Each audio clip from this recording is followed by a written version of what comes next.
Muy buenas tardes, bienvenidos, como les anunciamos ya este martes, a una nueva temporada de entrevistas aquí en Canarias al Día, en Mírame Televisión, en emisión para las 8 islas, pero muy centrados sobre todo, como siempre nos gusta, en la información de cercanía, en lo que ocurre en nuestros municipios. Y este verano, la política ha estado centrada sobre todo en la inestabilidad en dos municipios de Canarias. En Santa María de Guía, donde esta misma semana ha prosperado ya una moción de censura que ha llevado a 5 partidos políticos a gobernar en este municipio de Gran Canaria, pero antes, hace un mes que también se ha cumplido en esta misma semana, en el Puerto de la Cruz, en el norte de la isla de Tenerife. Allí, después de un mandato que ha empezado bastante revuelto en las relaciones entre los socios de gobierno, entre el Partido Socialista y la Asamblea Ciudadana Portuense, se ha presentado una cuanto menos sorprendente moción de censura que ha llevado al Partido Popular a la alcaldía junto con Coalición Canaria y la propia Asamblea Ciudadana Portuense. Por detrás se ha quedado ahora el que fuera alcalde durante los últimos 5 años y que estuvo a tan solo 14 votos de conseguir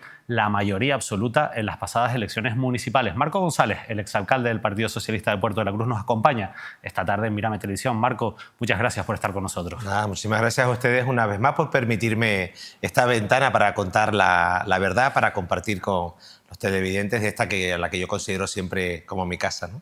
Marco, decía en el pleno de la moción de censura que estaba pasando por unos momentos difíciles, duros. ¿Cómo se encuentra hoy, un mes después?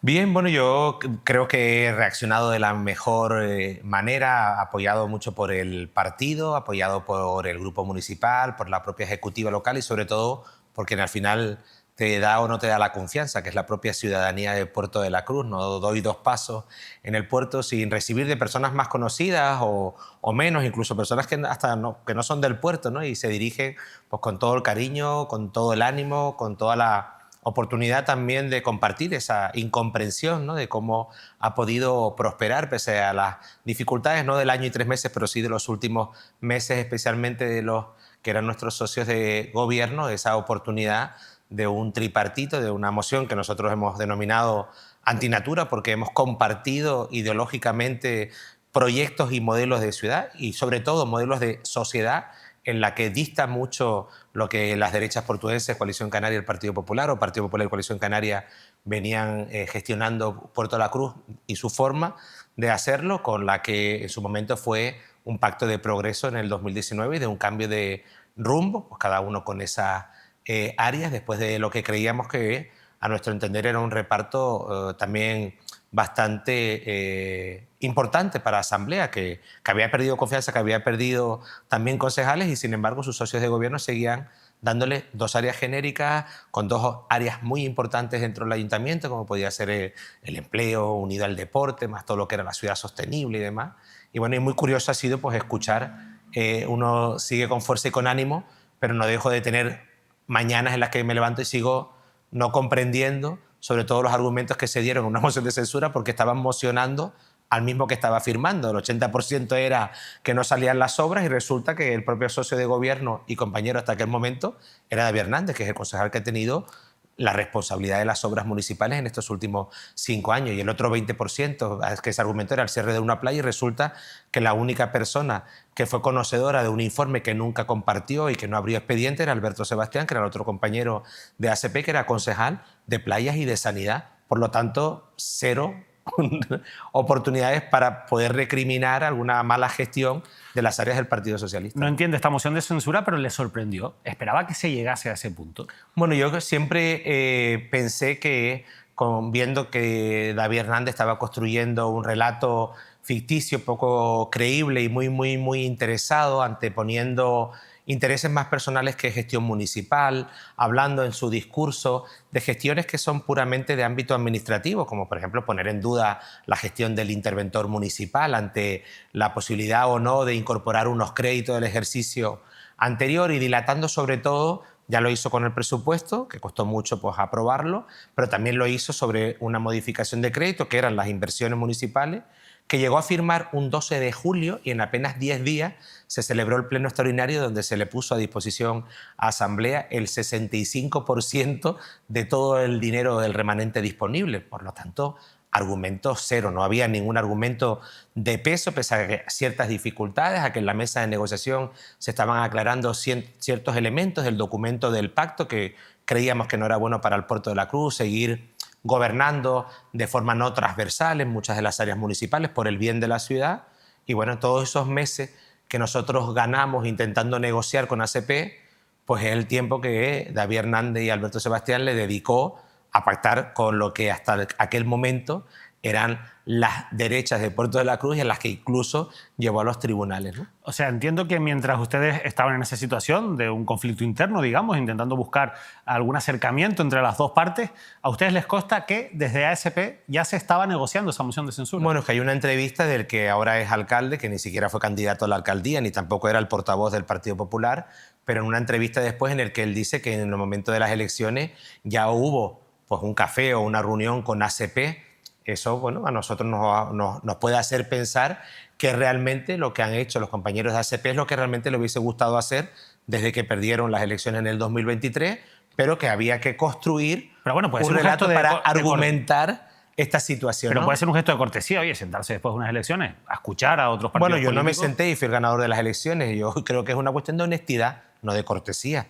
La cortesía está en la calle para hablar con los amigos, no en política. Yo gano las elecciones, me faltan 14 votos por una mayoría absoluta, he estado un gobierno de 4 años en un pacto con ACP, que entiendo que era un partido progresista, que compartía conmigo y con todo el proyecto y con el grupo, no solamente una cuestión de intereses, sino, y digo y repito, que para mí es fundamental cuando se habla de política, no solamente el modelo de ciudad, sino el modelo de sociedad que estamos construyendo, y es tan distante de la que representa el Partido Popular, que por supuesto yo no me senté con Coalición Canaria ni con el Partido Popular cuando gané las elecciones. Y podía haberlo hecho, era quien tenía la capacidad para hacerlo, para afrontar ese diálogo. Y solo nos sentamos con ACP porque entendíamos y seguimos respetando muchísimo. No compartimos, evidentemente, la decisión que ha tomado esa cúpula a la que él llama soberanía, y nosotros llamamos que son pues, menos personas que las que incluso van en una lista electoral para tomar una decisión tan importante para el rumbo de una ciudad, pero todo el respeto a los votantes y a aquellas personas que dijeron a ACP no. Si no queremos gobernar con el Partido Socialista, lo lógico, lo honesto, lo coherente, lo que tenía que haberse hecho por principio era haberse ido a la oposición y haber dejado incluso en cierta dificultad al Partido Socialista con un gobierno en minoría. Y a lo mejor después de algunos meses se podía haber entendido otras conversaciones, pero hacerlo mientras se formaba parte del gobierno es una deslealtad, es un elemento de traición política que quedará escrito en los anales de la historia de Puerto de la Cruz, pero no por las circunstancias de que sea ilegítima la moción de censura, sino por las formas de proceder. Tanto que él convoca a su asamblea después de que hay algunos concejales del Partido Popular y de Coalición Canaria que ante notario dejaron firmado ese pacto de la moción de censura con las 3 siglas. Entonces, ¿qué soberanía habla David de representatividad de su partido? Si es que ha permitido que estén sus siglas en un documento que han firmado la moción de censura previamente. Se registró después. Se registró después, claro, pero ya hay un documento de pacto de negociación. Tanto que hay cosas en el documento que forman parte del documento que el Partido Socialista le presenta a ACP para aclarar ciertas circunstancias. Cuanto menos, pues bueno, puede parecer hasta un dato curioso, anecdótico, pero es, como digo, un elemento de traición absoluta entre ACP y sus concejales representantes en el ayuntamiento. Yo quiero seguir confiando en que cualquier persona con principio, con valores progresistas, que esté formando parte de ese partido, que ha venido siendo pues, un partido que se ha ido construyendo, que venía de Vecinos por el Puerto, donde había personas. A mí me cuesta mucho pensar que un votante de Izquierda Unida haya votado que sí para una moción de censura donde han hecho alcalde a una persona extremadamente conservadora como es Leopoldo y como representa su figura para una ciudad como la de Puerto de la Cruz. ¿Cuánta gente votó en ASP esa moción de censura? Pues bueno, lo que ha trascendido de su asamblea es que eran 22 personas y que un 60 y pico % dijo que sí y el otro, para mi entender, mucho más coherente, dijo que no, que todo no puede depender de un sueldo o de un puesto de confianza en el ayuntamiento, sino que hay una cuestión ética. Yo me asusto y creo que tengo que seguir diciéndolo cuando escucho a políticos, en este caso a los 3 que representan este gobierno municipal, decir que han dejado de un lado las ideologías. Porque las ideologías políticas son tus principios y tus valores. Si tú en la vida te apartas de tus principios y tus valores, ¿qué te queda? Como responsable político, como responsable público. ¿Cómo puedo yo representar a alguien si dejo mis principios a un lado? por un sueldo, por el que mantener puestos de confianza de personas que conforman ese partido.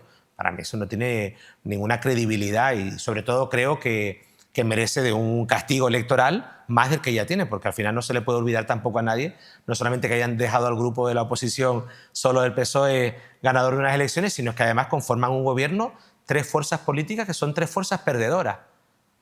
Perdió Coalición Canaria, votos y confianza y número de concejales. Perdió el Partido Popular, confianza, personas. Perdió tanto que perdió hasta su candidato a la alcaldía, que nos nombraron director general, esos premios que hace el Partido Popular de premiar a aquellos que pierden elecciones. Y perdió también ASP, que perdió un representante que tenía 3 concejales en el gobierno que tenía con el PSOE. Entonces yo creo que tenía que haberse buscado otro camino para representar lo que, en definitiva, pues representa la mayoría de la ciudad. ¿Usted pretendía, cuando se tensaron las relaciones y hubo esos momentos en los que usted incluso en una entrevista aquí llegó a hablar de deslealtad por cómo se habían dirigido a los medios de comunicación para visibilizar esos problemas internos desde ASP, ¿ustedes pretendían en el PSOE que se rompiera el pacto y quedarse gobernando en minoría? Mira, ¿Era su estrategia? No, mi estrategia no era ninguna. Mi estrategia seguía siendo la que demostré y la que es demostrable con papeles. La gestión no se demuestra con palabras. Yo ahora mismo he ido en redes sociales argumentando cada vez que escucho oír hablar algo, subir documentos oficiales en donde dice ASP 3.300.000 euros, ASP 650.000 euros para que pague lo que no fue capaz de gestionar o de pagar en curso en el 2021 en el 2022. Y levanten la mano. Si hubiese tenido alguna estrategia, yo no pongo a disposición más de 4 millones de euros y dejo a las áreas del PSOE solo con 2 millones en una modificación de crédito que casi sumaban 7. Pero hay un momento en el que se presenta un documento en el que ASP lo interpreta como que se rompe el pacto y ustedes presentan un nuevo documento de pacto que ellos consideran que no es suficiente. Como en todo. Es decir, el mismo día que se presenta la moción de censura, esa misma semana, el viernes teníamos mesa del pacto. Si hubiese tenido una estrategia para rompernos, estoy intentando convencer a ASP de que lo que nos tenemos que sentar es a dialogar, a aclarar 2 o 3 cosas que son circunstanciables, circunstancias dentro de lo que puede ser una gestión municipal y mucho menos, como digo, un gobierno municipal. Nadie ha puesto en duda, no hay un documento, evidentemente yo creo que no, hay que confiar en la inteligencia de las personas que nos escuchan y que nos ven.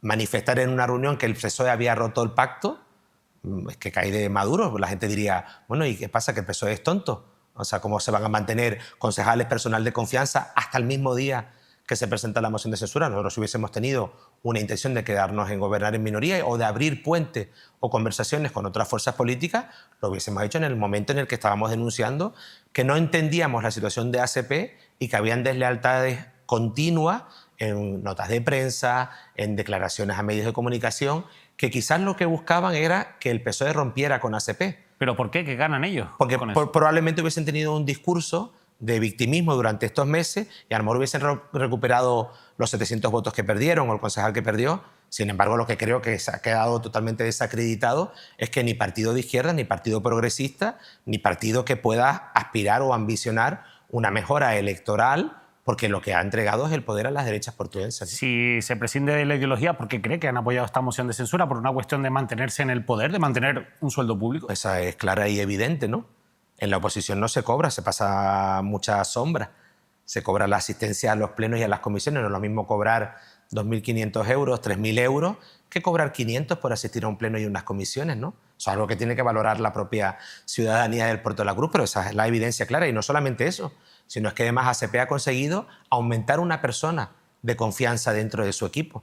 Es decir, que a una representación política como es Coalición Canaria la han dejado con un área genérica y con un específico a tiempo parcial y a una persona de confianza, y ASP con el mismo número de concejales y representatividad en la administración tienen 2 genéricos, 2 concejales a tiempo completo y encima una persona más de confianza y encima delegadas competencias todavía aún más en el área de igualdad, en el área de drogodependencia, como si la gestión de ASP fuera una gestión para aplaudir. Y no lo es, pero no lo es no porque lo diga yo ahora que ya no formo parte del gobierno, sino porque las dificultades se pusieron de manifiesto el otro día en la propia moción de censura, ¿no? Que se hablaba precisamente de las áreas gestionadas. Nadie puso en duda que el puerto está en un momento histórico de inversiones privadas que ha hecho que la marca destino y que suene Puerto de la Cruz de forma bueno, en toda Canarias, en todo el mundo, con un liderazgo como tenía que haber tenido la ciudad. Eso no lo pudo poner nadie en duda. Pero, por ejemplo, una de las primeras decisiones que se toma es la de suspender ese carnaval de verano que estaba previsto porque no había liquidez, no había capacidad para No, poder liquidez había. financiarlo. Lo que no se puede tener es dos discursos. Por un lado se dice que nos lo gastábamos todo en fiesta y después que no había dinero. Se acabó el discurso de decir que no te había dinero porque en el mismo pleno extraordinario después dimos cuenta del informe de tesorería y se han quedado en las arcas municipales, si todo sigue igual, 26 millones de euros que formarán parte del remanente líquido en los próximos ejercicios, especialmente en el 2025. Si son capaces de mantener el equilibrio financiero que ha mantenido el PSOE en momentos tan complicados como ha sido superar una pandemia mundial y un momento histórico para la ciudad de cero turístico como la que fue. Si eso es una evidencia, hablar de desequilibrio económico es imposible, por lo menos en el ámbito municipal. Y bien es cierto que había ahora mismo estas negociaciones de la modificación de crédito, hay una partida económica para fiestas que se hacía factible, tenía la capacidad de poder empezar a utilizar RC para hacer contrataciones a final de agosto y quedaban muy pocos días para el carnaval de verano. Pero es que eso es gestionar. Yo entré en el 2019 y me quedaban 3 días para hacer San Juan, con un contrato de Maca con una playa sin autorizaciones, hecho en una oficina a mano. Y en 3 días saqué San Juan. Pero los grupos no estaban de acuerdo. Lo que tiene que haber es gestión. Pero los grupos no estaban de acuerdo. Claro, los grupos precisamente han tenido durante algún tiempo algunas dificultades para cobrar políticas de subvenciones. Y por eso, en esa modificación de crédito ya no iba la parte de los grupos municipales como parte de subvención, sino incluidas dentro del plan municipal, porque lo que hay es como un exe pues para facturar esas participaciones que han tenido los grupos del carnaval. Pero uno no se esconde, uno tiene una relación con los grupos muy personal, que hemos tenido dificultades administrativas, ellos las primeros para poder argumentar o para poder justificar con aquellos requerimientos que tiene la política de subvención. Y estábamos trabajando para cambiarla, para asumir riesgos. Es que gobernar no es soplar y hacer botella. Alguien pensó a lo mejor que llegar al ayuntamiento yo me encontré en un ayuntamiento vacío, despachos vacíos, gavetas vacías, sin personal, sin gestionar. Claro que hay que correr riesgos y hay que asumir muchas responsabilidades en momentos muy complicados de la administración. Suspender un carnaval de verano no era la mejor idea, porque evidentemente puedan creer o no pueden creer. ACP cree muy poco en todo lo que sea dinamizar la ciudad, porque además se sumaron en los últimos meses al carro un poco del Partido Popular con esa demagogia y populismo de que el dinero va invertido a fiestas. Mentira, si no ya estaría hecha la contratación. Si el dinero fuese realmente para invertir. Lo que sí es una realidad es que hicimos una campaña de promoción desde que vinieron las ferias de turismo, como pudo ser Fitur, donde los elementos de promoción de un carnaval de verano, donde uno se encontraba por la calle, delegados del intercambio que tenemos con Düsseldorf de Alemania, con concejales. Me encontré hasta con un concejal de Badajoz, con todo un equipo de 10 o 15 personas que venían solo a ver qué era esto del carnaval de verano, que es el único carnaval que hay en Canarias.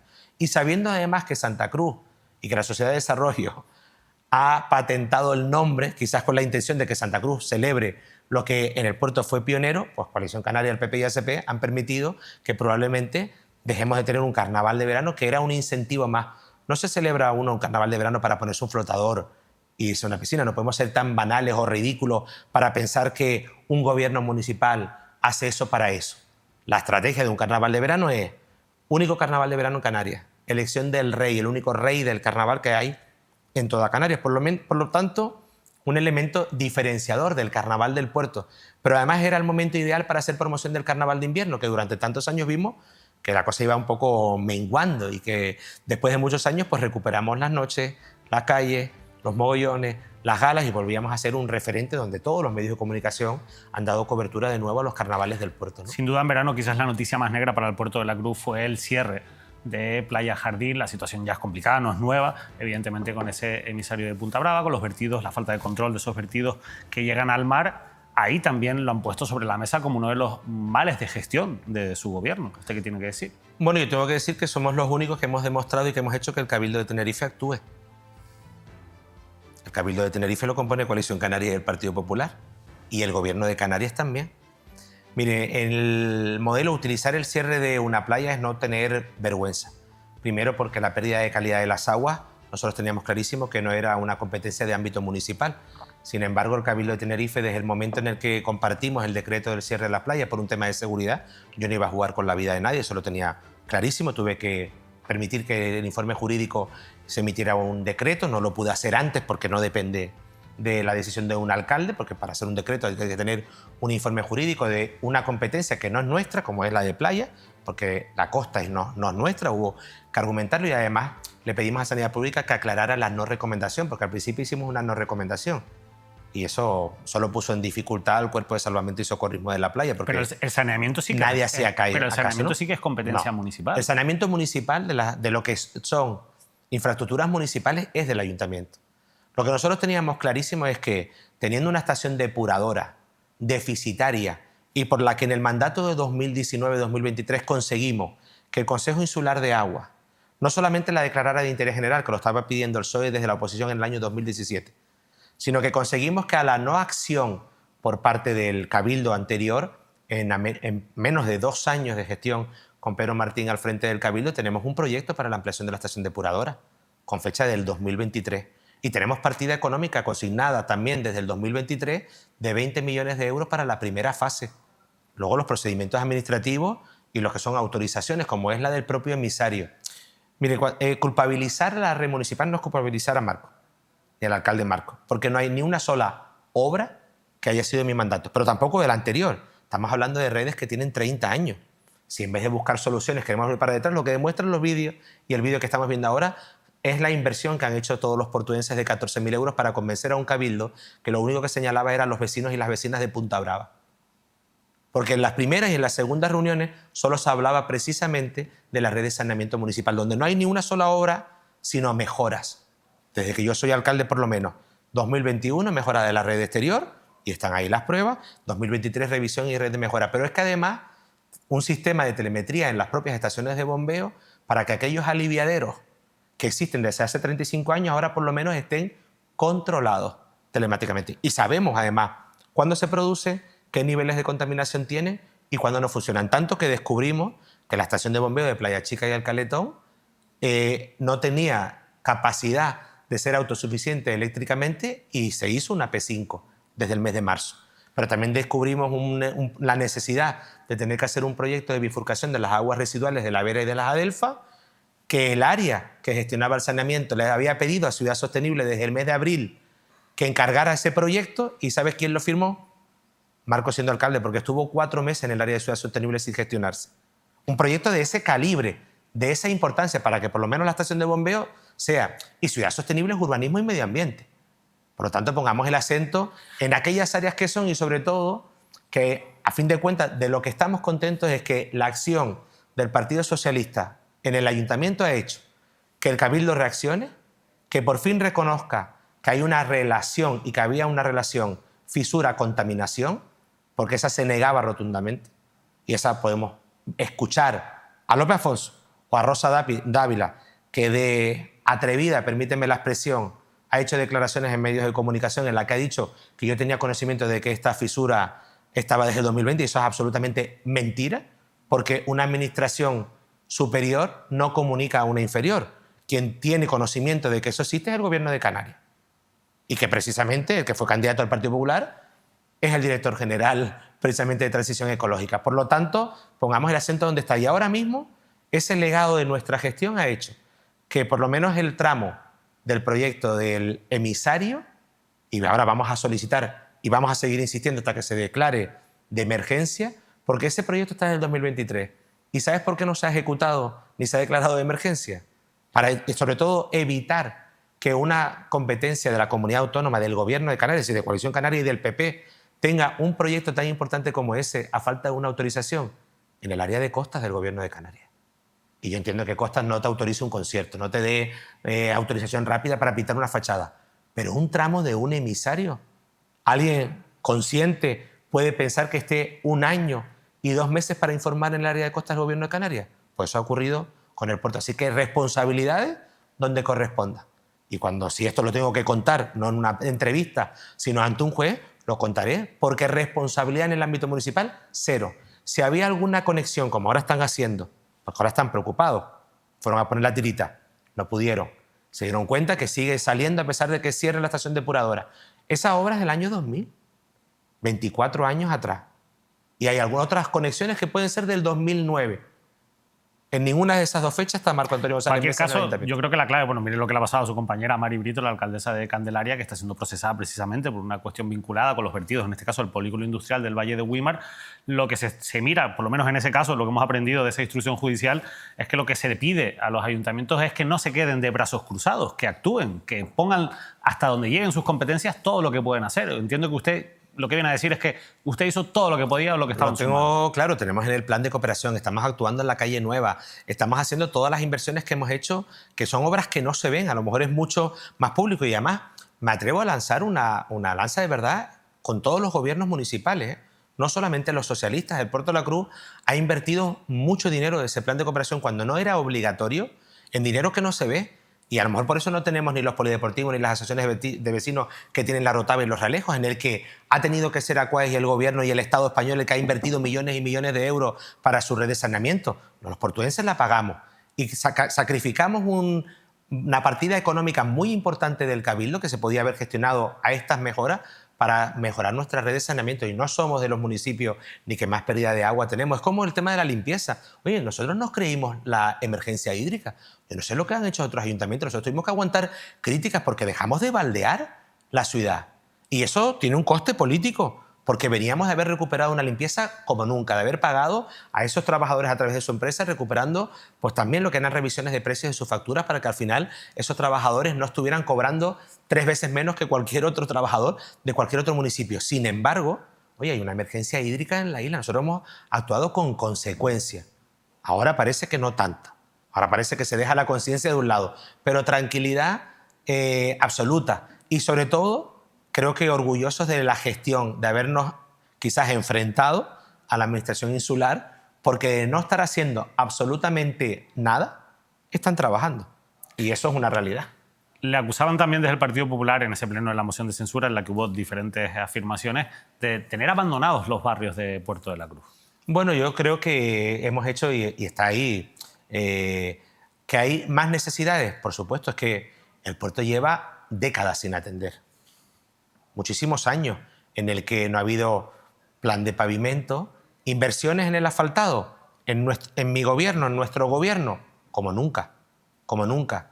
Económicamente, inversiones, casi 2 millones de euros en los últimos presupuestos, todas para asfaltado de las calles de la ciudad. Y no hemos asfaltado el centro, porque en el casco de la ciudad hay calles que también hacen falta asfaltar, pero hemos asfaltado toda Punta Brava, asfaltamos la avenida Juan de Tejera La Vera, asfaltamos el camino San Antonio, asfaltamos en la zona de San Fernando, que es el camino hacia un hospital que estaba realmente desastroso nada más entrar. Es decir, invertir, por supuesto, en más necesidades, muchísimas. Es que tenemos muchísimas necesidades de recuperar muchos años de abandono en la ciudad, y que no es una cuestión de mantenimiento. El puerto ya no necesita un mantenimiento. El puerto necesita obras. Y, por ejemplo, la mejora del pavimento y del acerado, que es una de sus grandes necesidades, no puede afrontarla sola ni solo una administración local. Debe hacerse con apoyo. ¿Apoyo de gobierno? Pues mire, estando en una ciudad como la que estaba cuando entramos a gobernar, es bueno a lo mejor recordar a las personas que se está invirtiendo en un centro insular de deportes acuáticos. Probablemente no todos los ayuntamientos puedan decir que en su gobierno la administración insular gestionará más de 20 millones de euros en una infraestructura, o haber convencido después de 30 años al gobierno de Canarias, que habían cerrado para la ampliación del jardín botánico y que no había ni una pala, y que había allí un terrenal en nada y que pronto vamos a ver un centro de interpretación inaugurar. Entonces habría que empezar por aquellas obras que eran grandes promesas, como la del Hotel Taoro hace 20 y 30 años para la ciudad, para que ahora precisamente, si el gobierno canario y la administración insular quieren apoyar al Puerto de la Cruz, es como hemos escuchado lo de los 4 millones del plan de infraestructuras turísticas. Qué casualidad, se aprueba en el gobierno en mayo del Cabildo, siendo yo alcalde. Hablo con Rosa Dávila, me cuenta ese reparto en febrero cuando se aprueban los presupuestos, y quedamos con el vicepresidente del Cabildo para anunciar los 4 millones de euros de inversión. Y tengo 3 veces un cambio de agenda, en junio, en julio, hasta que el día después de que el hermano es alcalde se sienta en el ayuntamiento para anunciar los 4 millones. No se puede ser, yo creo, tan irrespetuoso con la ciudadanía cuando uno la representa, ¿no? Y este tipo como de juego puede empezar, y por eso hay tanta desafección con la política, ¿no? Pero hay quien puede pensar que, oye, pues al final va a ser bueno tener un alcalde cuyo hermano sea el vicepresidente del Cabildo. No, porque los 4 millones están antes, por eso tuve que demostrar con fechas y subir a redes para que nadie deje engañar. Ese dinero no es un dinero que se le regala al puerto, es un dinero que se le debe al puerto. Al puerto se le deben millones de euros porque el Cabildo Insular abandonó el puerto durante muchísimos años. Y esta es la primera vez en mi etapa como alcalde que estábamos recuperando esas inversiones. Y es una realidad. Cuando alguien me acusaba, porque eso me acusaban otros partidos políticos, de ver el presupuesto del Cabildo de Tenerife en el año 2023, el puerto tenía alrededor de casi 60 millones de euros asignados. Se iba a aprobar los 20 millones para la estación depuradora, para esa primera fase. Se estaban invirtiendo los millones de euros en el Hotel Taoro y se estaban invirtiendo los 20 en una piscina. No hacía falta tener a ningún hermano en ningún lado. Hacía falta tener un alcalde que defendiera por fin los intereses de una ciudad que fue la pionera del turismo en Canarias, que necesita que la isla se equilibre con el Puerto de la Cruz y que estos 4 millones de euros que han querido probablemente que la gente pensara, como tú ahora decías, para lo mejor es preferible tener a un hermano, sea más una estrategia política que una verdad. Porque la verdad es que ese dinero está consignado desde el principio del presupuesto, que las reuniones previas con la presidenta y el alcalde de aquel momento, que soy yo, fueron en enero y en febrero, que en mayo se aprueba en el órgano del gobierno insular y que es solamente una estrategia política burda de marketing hacerla cuando tu hermano es alcalde, ¿no? Marco, en su momento usted, antes de la moción de censura, llegó a pedirle a su partido que moviese ficha, que hiciese algo porque al final tenía que demostrar que no es solo una muleta de Coalición Canaria en determinados escenarios políticos. ¿Se hizo algo desde el PSOE para frenar esta moción de censura? Bueno, pues esta misma semana hemos tenido, es verdad que nunca se cuenta todo, ¿no? Porque en política, quienes saben, pues no se puede contar todo, ni lo pueden contar quienes representan otros órganos superiores, ni lo podemos saber todo, ni siquiera a veces un alcalde o la representación local de todos los intereses que ha habido. Con el paso del tiempo, el PSOE de Canarias ha podido tener conversaciones, como las tuve también de forma personal, para que la moción de censura no prosperara.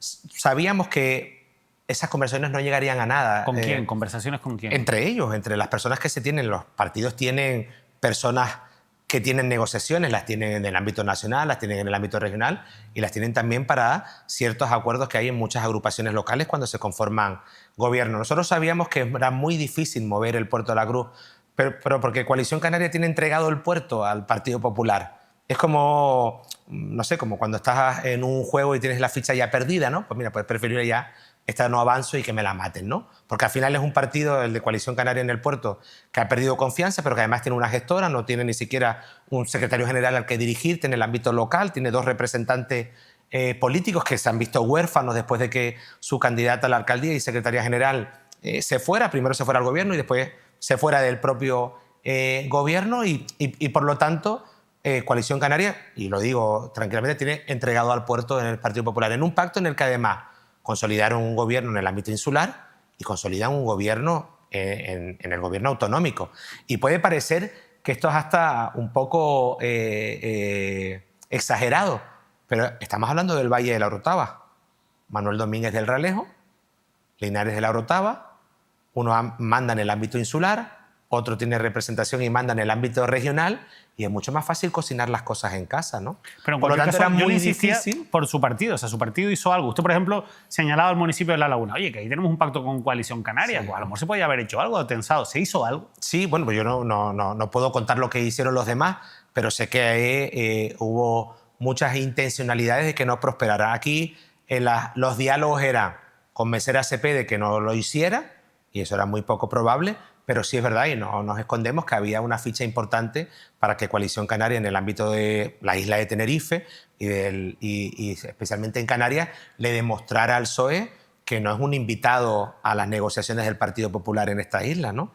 Y sé que no prosperaron, pero sé que hubieron intencionalidades. Lo que sí creo, si me preguntas porque quieres que te conteste, Sí, seguro. ¿crees tú que tal? Pues creo que el Partido Socialista tiene que seguir demostrándole a Coalición Canaria que no vale la pena seguir manteniendo alcaldes de Coalición Canaria cuando ellos no han cumplido o no dan nunca el brazo a torcer, cuando hay oportunidades de demostrarle al PSOE que hay otras posibilidades de gobierno. Y en el caso del puerto, la han perdido. Pero alguien habló con Luis Geray La Gutiérrez, han perdido. por ejemplo. ¿Usted habló con Luis Geray Gutiérrez? Yo no hablo con Luis Geray. ¿Y alguien de su partido lo Sí, hizo? por supuesto que habla, pero no.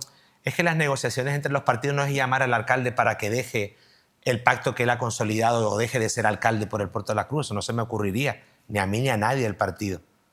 Lo que sí hubo en su momento conversaciones cuando el Partido Socialista gobernó o pactó gobierno en La Laguna. Lo que digo es aquello que estaba consolidado, no lo que se hizo. Nosotros, cuando yo hago unas declaraciones que son a las que te haces referencia, en las que digo que el PSOE no puede ser el comodín, es porque muchos militantes, ya no solamente representantes políticos, tienen la sensación de que el PSOE mantiene a los alcaldes de Coalición Canaria y del Partido Popular y que de alguna manera hay que demostrarle a Coalición Canaria que no estamos para mantener sus alcaldes. Lo hay en la isla de Tenerife especialmente, ¿no? Yo hice esta declaración y después se movió en Gran Canaria todo lo contrario, porque eran todas las fuerzas en contra de lo que realmente es un aliado en el ámbito canario, como era Nueva Canarias, ¿no? Pero por eso digo, las circunstancias locales son muy complicadas. Nosotros hacíamos esto porque creo y seguimos considerando en el ámbito local. Ayer mismo tuvimos una comisión ejecutiva con Nira Fierro, ¿no? A la que nos sostiene una relación de amistad, de apoyo. Venimos y formamos parte de una misma historia en el partido, de apoyo a Pedro Sánchez, de apoyo a Ángel Víctor, y eso no va a cambiar. Pero sigo creyendo que el partido tiene que poner las cartas sobre la mesa y tiene que demostrarle, especialmente a Coalición Canaria. Mira, aquí hay una estrategia clara, la de sí se puede en Tenerife, que es quitarnos del poder al PSOE. Es un partido probablemente de izquierda, progresista, pero que no tiene otra intencionalidad. Lo hizo en San Juan de la Rambla primero, pactando también con fuerzas de derecha, para que el compañero Ezequiel no fuera alcalde. Ha tardado 1 año y 3 meses, pero lo ha hecho también en el puerto. Por lo tanto, no tenemos socios en la izquierda. Y a Coalición Canaria, que podría ser, como está siendo un socio de gobierno en el ámbito de La Laguna, no lo puede hacer a lo mejor en Santa Cruz. Y en el puerto han vuelto a demostrar que no lo pueden ser porque pues, tienen entregado al Partido Popular mi ciudad, ¿no? Pero entonces, yo es que le voy a insistir, Marco, porque usted habla mucho al final y no sé si a la gente le queda claro. ¿Usted se siente decepcionado con su partido? ¿Cree que se podía haber hecho más? Lo digo porque en el caso de La Laguna a mí no me consta que se haya hecho nada. Es decir, que usted dice que ha habido conversaciones, pero ¿realmente hubo conversaciones entre el PSOE y Coalición Canaria? Es decir, claro, las hay, pero es que, en ese sentido... Lo que tú quieres que te responda, que no puedo respondértelo, es si hubo una amenaza para romper un pacto para que básicamente en el puerto se diera, porque eso no se da. Cuando tú eso negocias, no funciona así. No, claro que no. Los partidos políticos cuando negocian oportunidades. Y nosotros, en este caso, si me pregunta, ¿hubo acercamiento con Coalición Canaria en el Puerto de la Cruz? Y te digo que sí. Y en otros ámbitos, como puede ser insulares o regionales, te respondo que sí. ¿Por qué? Porque Coalición Canaria tenía una oportunidad de tener mejores opciones de gobierno, de tener mayor representatividad, de pactar con el PSOE para que otros posibles acuerdos allá donde nosotros mantenemos alcaldes de Coalición Canaria no se dieran. Yo no digo si pasado mañana se pierde una alcaldía en la isla de Tenerife de Coalición Canaria. Y a lo mejor vamos a saber que de verdad el partido hizo algo mucho más. O sea, usted estaba dispuesto a gobernar con Coalición Canaria.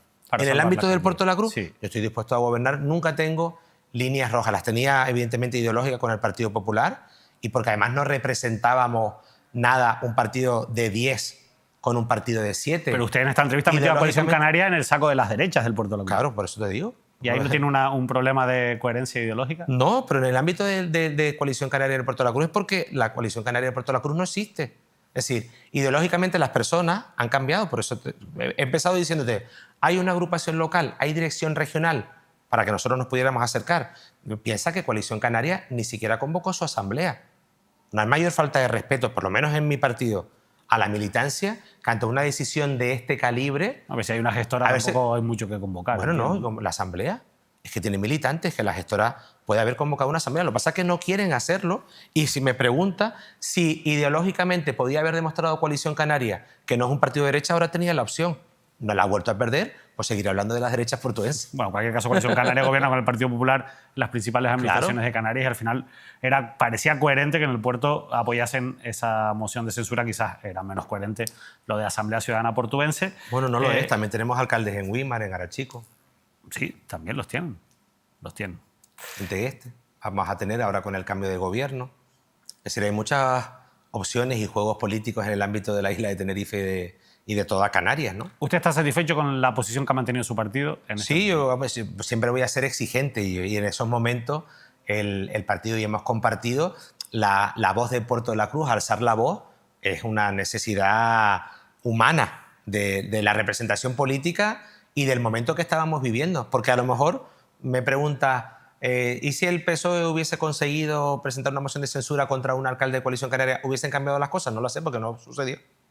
Marco, y a partir de ahora que usted va a seguir haciendo oposición de la misma manera o con la misma intensidad con la que la hizo en su momento, ¿qué va a pasar con usted? ¿Va a dar un paso a un lado? ¿Se le va a ver menos por el ayuntamiento? ¿Cuál es su hoja de ruta? No me has visto entonces, no me sigues en las redes porque he pintado hasta la oficina. Bueno, pero lleva un mes. Pero no estaba de vacaciones, que llevamos 10 días esperando a ver si los servicios municipales nos pintaban la oficina y dijimos, nosotros no vamos a perder el tiempo, la pintamos nosotros, pues pintamos la oficina. Hay que comprar muebles, compramos los muebles. Estamos preparando una oficina de atención a la ciudadanía, ya he hecho oposición, gané unas elecciones, hice una posición súper constructiva, nadie puede pensar que la política que hizo Marco fue una política destructiva, nunca me oyeron hablar mal del puerto, no subía a redes sociales ni hacía denuncias de lo mal y lo sucio que estaba el puerto, nunca hizo que tenía muchísimas deficiencias, hice un trabajo para que la gente viera un modelo de ciudad. Ahora ya es fácil, la gente relaciona Puerto La Cruz con una ciudad cultural, una ciudad que multiplica las experiencias, una ciudad dinámica, una ciudad diversa, una ciudad donde la gente que la vive se siente viva y la gente que nos visita sienta que está visitando una ciudad con identidad, ¿no? Llamé así al área de alcaldía, identidad portuense, y creo que puedo presumir de haber sido pues, el alcalde en los momentos más complicados, al menos de la historia democrática de la ciudad. Y haber aprovechado un momento tan doloroso como fue una pandemia, un cero turístico, etcétera, para darle la vuelta como a un calcetín y posicionar al Puerto de la Cruz en el primer eslabón y rango de cualquier necesidad, de cualquier exigencia, de cualquier titular también, porque se dejó de hablar del Puerto de la Cruz en pretérito y en pasado, y eso es mucho mayor legado que lo que ahora vamos a tener, que creo que otra de las cuestiones para hacerme una moción de censura fue quitarme un poco de la foto, ¿no? Era un poco feo estar gobernando Coalición Canaria en todas las administraciones y aguantar a un alcalde socialista en la inauguración del Taoro, bueno, o aguantarlo en el centro de interpretación. Le decían que salía demasiado en la foto, que buscaba demasiado la foto, sí, es una de las críticas que han hecho. Decían que me subía demasiado. Y fíjate tú que nunca hice un uso partidista de las redes institucionales del ayuntamiento, cosa que estamos viendo que incluso con la presencia del grupo mayoritario y mayor representatividad en el ayuntamiento, son capaces de subir hasta una nota de prensa en el ámbito institucional, en una publicación, 4 fotos del alcalde. Eso no lo hizo nunca el gobierno socialista, nunca. Y lo puedo demostrar. Y mucho menos no utilizar la palabra corporación cuando hay miembros, representantes públicos en un acto, cosa que se ha hecho este gobierno en apenas un mes.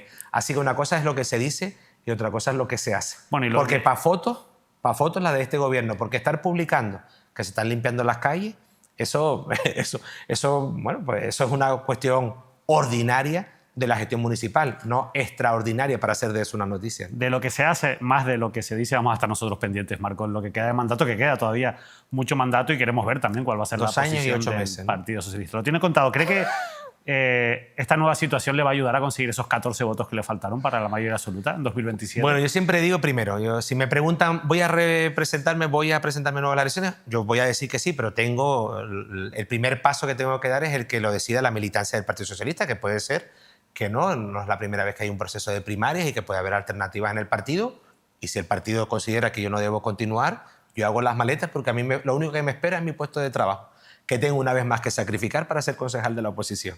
No puedo volver a mi puesto de ludotecario del ayuntamiento porque es incompatible, claro. Y por lo tanto mi compromiso, ¿de qué va a vivir, si me permite la pregunta? Como viví otros años de autónomo, buscándome la vida sin ninguna dificultad, porque tengo pues, la capacidad... Para un exalcalde buscarse la vida quizás es más sencillo que para alguien que... Bueno, ya lo hice, no fui alcalde, ¿no? Y no necesité de que nadie me ayudara ni me apoyara, lo hice porque tenía un compromiso de verdad con la ciudadanía, había ganado las elecciones y tenía que quedarme, y ahora mi compromiso es mucho mayor. Llevo 5 años y 3 meses siendo alcalde, he vuelto a ganar las elecciones, y digo, lo decidirá el partido. Si lo decide, haré la mejor campaña que haya existido en el mundo para poder llegar ahí donde no llegué, a lo mejor gobernando, y por eso me faltaron los 14 votos. Es que decir, oye, no estuve, goberné y al final conformamos un gobierno, pero es que no es el caso. Estar a 14 votos de una mayoría absoluta es casi tener la mayoría absoluta, ¿no? Marco González, muchísimas gracias por habernos acompañado y mucha suerte en esta nueva etapa política. Muchísimas gracias a ustedes por permitirme esto, por permitir hablar con tanta claridad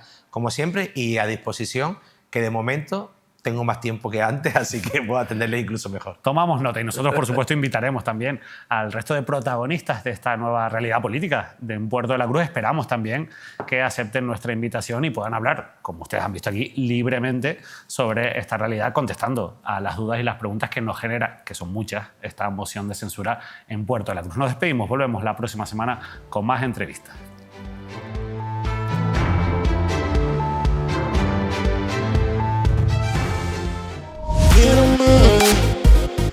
Canarias,